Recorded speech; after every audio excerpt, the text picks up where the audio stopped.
Now the topic is nutrition. और इसके अंदर क्या क्या पढ़ेंगे?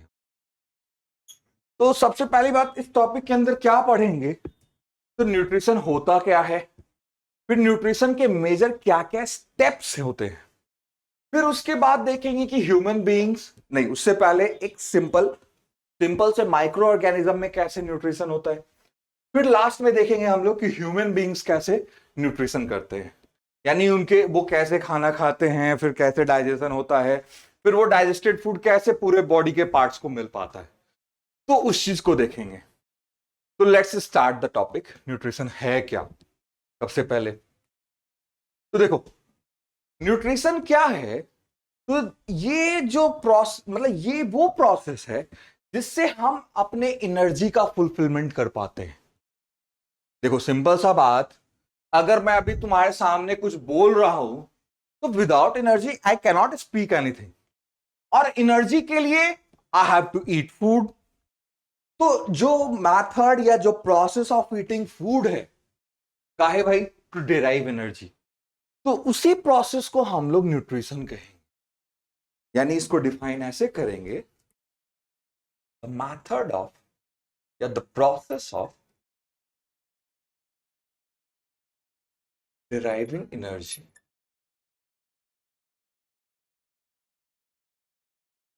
by the food that we eat.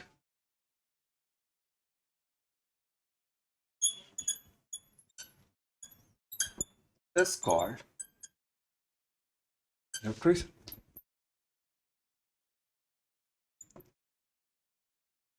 और भाई ये एनर्जी चाहिए ही क्यों? तो एनर्जी क्यों चाहिए? तो हमारे सर्वाइवल के लिए या फिर किसी भी दूसरे तरह के लाइफ प्रोसेस को कैरी ऑन करने के लिए हमें एनर्जी चाहिए होगा। विदाउट एनर्जी हम इवन सांस तक नहीं ले सकते हैं। यानी आपको सांस लेने के लिए भी पहले एनर्जी स्पेंड करना पड़ रहा है, तब जाके आप सांस ले पा रहे हो। तो न्यूट्रिशन बात समझ में आ गया होगा कि यानी न्यूट्रिशन क्या है। तो जो भी मेथड जिससे हम एनर्जी डिराइव कर पा रहे हैं with the help of food, so that method, that process is known as nutrition. अब इसके टोटल 5 बेसिक स्टेप्स हैं। पहले वो स्टेप्स समझ लेते हैं, फिर उसके बाद न्यूट्रिशन का हम न्यूट्रिशन इन अमीबा यानी न्यूट्रिशन इन यूनिसेलुलर ऑर्गेनिज्म, और उसके बाद न्यूट्रिशन इन ह्यूमन बींग्स यानी nutrition in multi cellular organism. इस दो चीज को देखेंगे हम, ठीक है। तो न्यूट्रिशन के 5 बेसिक स्टेप्स हैं। यानी now I am talking about steps of nutrition. बाबू कुछ अगर दिक्कत हो तो यू कैन मतलब जो भी तुम्हारा डाउट है तुम अपने कमेंट सेक्शन में उन डाउट्स को छोड़ सकते हो। Navneet, I am talking to you. सब क्लियर है ना अभी तक?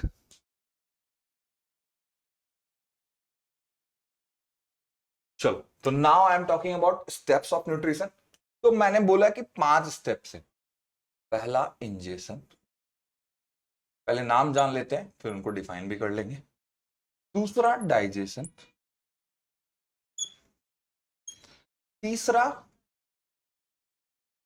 एब्जॉर्प्शन,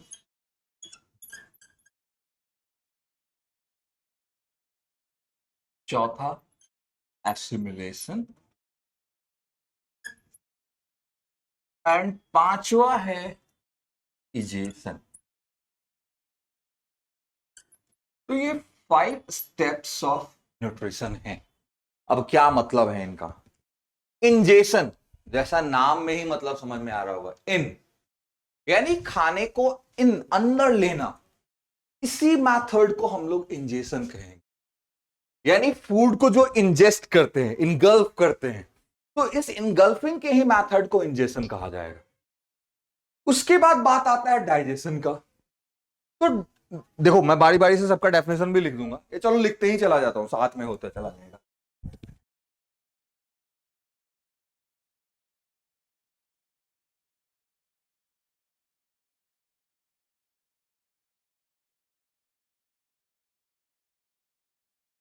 तो सबसे पहले इंजेशन का मैं बात कर रहा था। इंजेशन क्या है?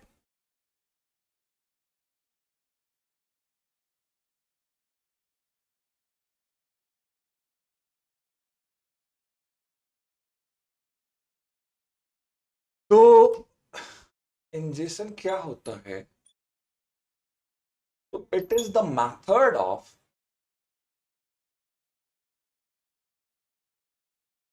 Taking food inside our body.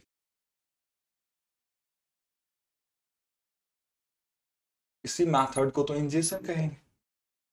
यानी जो फूड को अंदर लेने का जो प्रोसेस है वही इंजेक्शन है। जैसे हम लोग क्या करते हैं, अगर मान लो मेरे सामने अगर रोटी है, सब्जी है, जो भी चीजें रखे हैं खाने को, तो मैं क्या करूंगा, फर्स्ट ऑफ ऑल एक छोटा सा निवाला तोड़ूंगा। देन आफ्टर उसे जो भी है, सब्जी है जो भी है, उसके साथ मैं लेके अपने मुंह में इनगल्फ करूंगा, अंदर डालूंगा।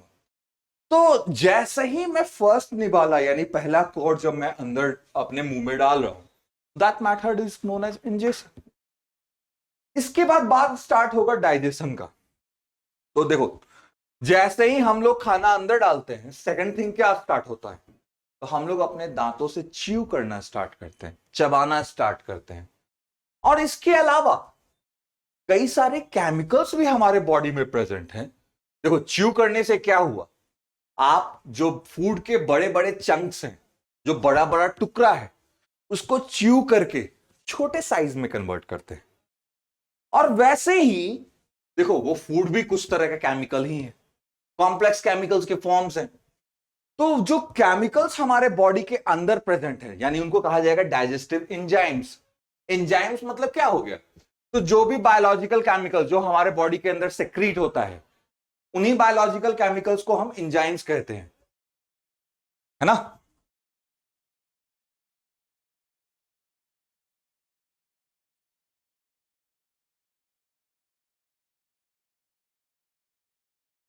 आवाज आ रहा है? ओके। तो जो डाइजेस्टिव केमिकल्स यानी जो डाइजेस्टिव एंजाइम्स जो सेक्रीट हो रहे हैं, उन एंजाइम्स का फंक्शन क्या है ना, तो वो भी हमारे जो मतलब जो फूड हमने खाया, उन फूड को कॉम्प्लेक्स फॉर्म से सिंपलर फॉर्म में कन्वर्ट करते हैं। तो कॉम्प्लेक्स टू सिंपलर फॉर्म का मतलब क्या हो गया?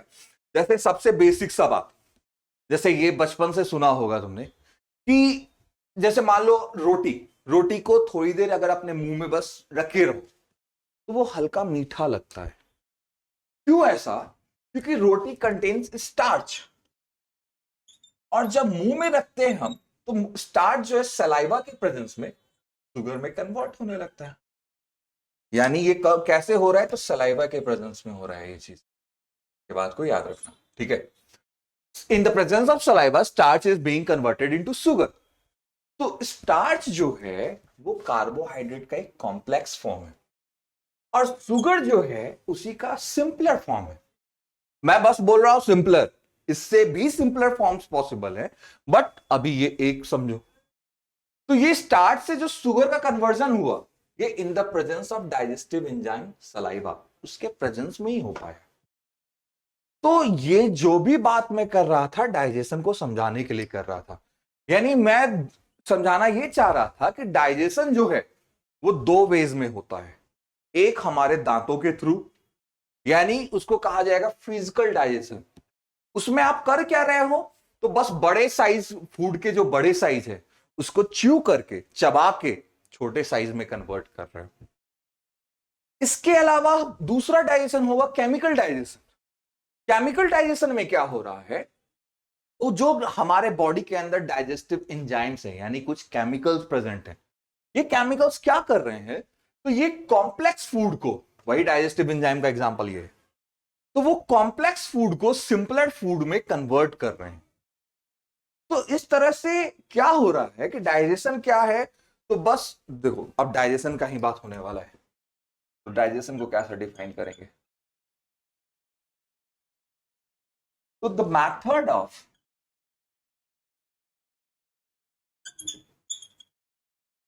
Converting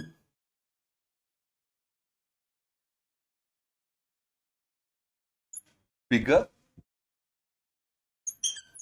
and complex forms of food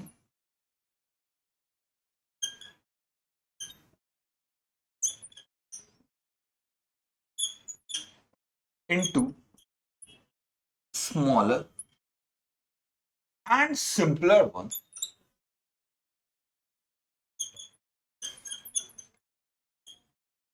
इसी को तो हम लोग डाइजेशन कहेंगे, इज कॉल्ड डाइजेशन। तो देखो डाइजेशन में ये बात याद रखना कि जो फूड जो हम खा रहे हैं वो बड़े बड़े साइज का होगा और साथ ही साथ केमिकली बात करें तो वो कॉम्प्लेक्स होगा। तो उन फूड को हम लोग क्या कर रहे हैं, छोटे साइज एंड सिंपलर फॉर्म में कन्वर्ट कर रहे हैं और इसी मेथड को हम लोग कहेंगे डाइजेशन। इंजेशन खाने को अंदर लेने का मेथड, डाइजेशन उस खाने के लिए खाने को सिंपलर और स्मॉलर फॉर्म में कन्वर्ट करने का मेथड। इसके बाद बात होगा एब्जॉर्प्शन का, एसिमिलेशन का, इजेशन का। ठीक है, तो लेट्स सी एब्जॉर्प्शन में अब क्या होता है। तो जो खाना हम लोग खाएं, जो मान लो वो डाइजेस्ट हो गया, तो डाइजेस्ट होने के बाद क्या होगा कि उस डाइजेस्टेड फूड को बॉडी के हर सेल तक पहुंचाना पड़ेगा। तो बॉडी देखो खाना जो है लास्ट कहां डाइजेस्ट होता है, तो हमारे स्मॉल इंटेस्टाइन्स में जाकर डाइजेस्ट हो जाता है। अब उसके बाद क्या है, जैसे मान लो स्मॉल इंटेस्टाइन क्या है, ट्यूब्यूलर फॉर्म है, ट्यूब है, तो उस ट्यूब को बाहर से ब्लड वेसल्स घेर के रखे हुए हैं, यानी चारों तरफ से ब्लड वेसल्स उसको सराउंड किए हुए हैं। तो जो भी डाइजेस्टेड फूड उस ट्यूब के अंदर प्रेजेंट है, यानी स्मॉल इंटेस्टाइन के अंदर प्रेजेंट है, तो बाहर जो ब्लड कैपिलरीज है उनके अंदर जो ब्लड है वो उन डाइजेस्टेड फूड को एब्जॉर्ब कर लेते हैं, यानी वो डिफ्यूजन के थ्रू डाइजेस्टेड फूड जो स्मॉल इंटेस्टाइन में प्रेजेंट है वो ब्लड तक पहुंच जाएगा। तो उसी मेथड को हम लोग कह रहे हैं एब्जॉर्प्शन। और देखो ब्लड तक पहुंचाने का आखिर पर्पस क्या है, क्यों ब्लड में खाना मिल रहा है। तो ब्लड के थ्रू क्या होगा, ब्लड जो है ना हमारा मतलब ट्रांसपोर्टिंग मैकेनिज्म है, यानी सिंपली समझो ब्लड जो है हमारे बॉडी के अंदर का ट्रक है। ट्रक क्या करता है, गुड्स को एक जगह से दूसरी जगह कैरी करके ले जाता है। तो वैसे ही ब्लड जो है, चाहे वो फूड हो, डाइजेस्टेड फूड हो, ऑक्सीजन हो या किसी तरह का वेस्ट हो, यानी जो भी यूजफुल चीज जो सेल्स को चाहिए और जो वेस्ट चीज जो सेल्स को डिस्चार्ज करना है, यानी उसको थ्रो अवे करना है, तो उन सब चीजों को कैरी करने में ब्लड मदद करता है। यानी ब्लड एक कैरियर है, एक ट्रक की तरह है। ये बात समझ में आ रहा होगा। तो एब्जॉर्प्शन को कैसे डिफाइन करेंगे, तो absorption will be defined as the method of absorbing of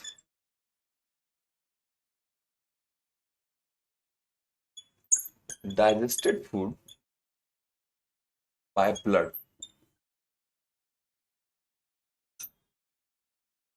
उसी मेथड को हम लोग एब्जॉर्प्शन कहेंगे।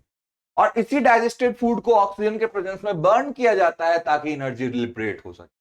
तो ये ऑक्सीजन के प्रेजेंस में जो रिएक्शन हो रहा है ये सेल के अंदर हो रहा है, यानी अभी फूड डाइजेस्टेड फूड को एब्जॉर्ब किसने किया है, ब्लड ने, यानी फूड अभी ब्लड में।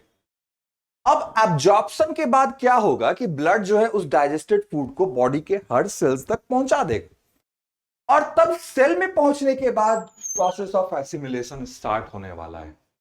यानी एसिमिलेशन क्या है, देखो अभी मैं इन सारे प्रोसेसेस को बस सिंपलर वे में समझा रहा हूं। ये फिर से एक बार आने वाला है जब हम लोग ह्यूमन बींग्स का डाइजेशन देखेंगे तो उसके अंदर ये सारे स्टेप्स का जिक्र फिर से होने वाला है। तो अभी बस समझ लेते हैं, ठीक है। तो ये एब्जॉर्प्शन था, अब समझने जा रहा है एसिमिलेशन कि एसिमिलेशन क्या होता है। तो the method of deriving energy from digested food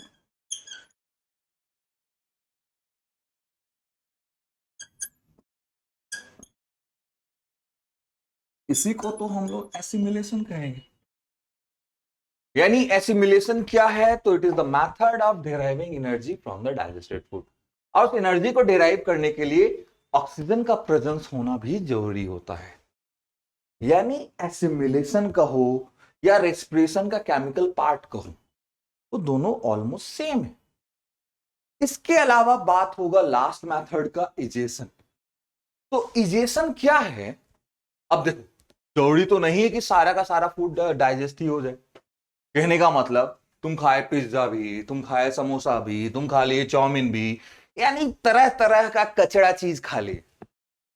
तो हर कचड़ा मतलब, कहने का मतलब है कि जो मतलब बॉडी के लिए उतना यूजफुल नहीं है, यानी फास्ट फूड वगैरह का बात कर रहा हूं मैं, या कई सारे यूजफुल चीजें भी जरूरी थोड़ी ना कि हर चीज हमारे बॉडी के अंदर डाइजेस्ट हो ही जाए। तो जब चीजें डाइजेस्ट नहीं हो पाता है, मतलब ऐसा नहीं कह रहा हूं कि बिल्कुल ही डाइजेस्ट नहीं हो पा रहा है, डाइजेस्ट हुआ, उसका एक कुछ तो बचेगा ना डाइजेशन के बाद, जो अब डाइजेस्ट नहीं हो सकता है। यानी मैं अनडाइजेस्टेड फूड का बात कर रहा हूं। तो उस अनडाइजेस्टेड फूड को बॉडी से बाहर डिस्चार्ज करने का भी जरूरत है। तो उसी डिस्चार्ज करने की ही प्रोसेस को हम लोग इजेशन कहते हैं।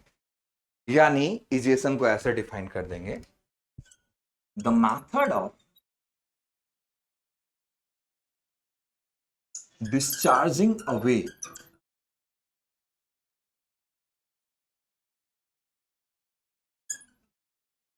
undigested food